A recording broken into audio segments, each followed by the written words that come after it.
দাদার বিয়ের সঙ্গে যুক্ত সমস্ত ভিডিও এবার তোমাদের সঙ্গে আমি আস্তে আস্তে শেয়ার করব। Hello everyone, good morning. সবাই কেমন আছো? আশা করি সবাই ভালো আছো। এই যে ভিডিওটা দেখছো, এটা হচ্ছে দাদার লগনের 2 দিন আগে থেকে আমি শুরু করছি। আমরা ভেবে উঠতে পারছিলাম না আর একটা দিনই পর দাদার লগন, কিন্তু এখনো দাদার রুমের কাজ কিন্তু শেষ হয়নি। আর একটা রুমের বেডটা যেদিকে লাগানো ছিল সেটা অন্যদিকে ঘোরানো হবে। তার জন্যে বিছানা কাঁথা যেগুলো পাতা ছিল সেগুলোকে আমরা সব এনে ডাইনিংয়ের মধ্যে জমা করছিলাম। প্রথমে তো ভেবেছিলাম বেডটা যেমন লাগানো আছে সেভাবেই ঘুরিয়ে নেবো, কিন্তু রুমটা ছোট হওয়ার কারণে বেডটা আর সেভাবে ঘুরছিল না, তাই ওটাকে পুরোটাই খুলে ঘোরাতে হলো। আর ভাবছো তো ছোট বাচ্চাটাকে দিয়ে কাজ করাচ্ছি, তো তোমরাই শোনো। আর এই যে ভিডিওটা দেখছো, এটা হচ্ছে লগনের আগের দিনের ভিডিও।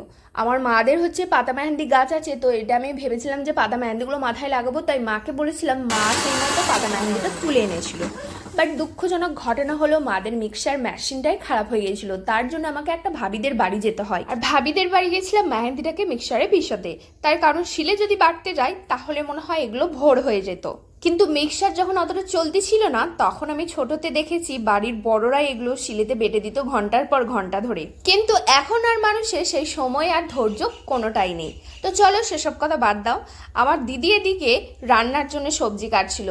মা ওকে জল খাওয়াতে গিয়ে জলটা গায়ে ঢেলে দেয়। আর এদিকে আমি মেহেন্দিটা বেটে এনে আমার অন্য এক ভাবিকে বললাম, প্লিজ আমার মাথায় এটা লাগিয়ে দাও, নয়তো আমি যদি লাগাই তাহলে আমার দুটো হাতই লাল হয়ে যাবে আর আমি কোনো মেহেন্দির ডিজাইনে বিয়েতে করতে পারবো না। তার কারণে ভাবি আমাকে মেহেন্দিটা চুলে লাগিয়ে দেয়। তারপর আমার হাতে যে কাঁচিটা দেখছো, এখন আমার বুঞ্জির হেয়ার কাট করবো। আর এগুলো কি বলতো, এগুলো হচ্ছে ওই যে কথাই বলেন না, নাইকাস তো খই ভাজ, এটা হচ্ছে সেই খই।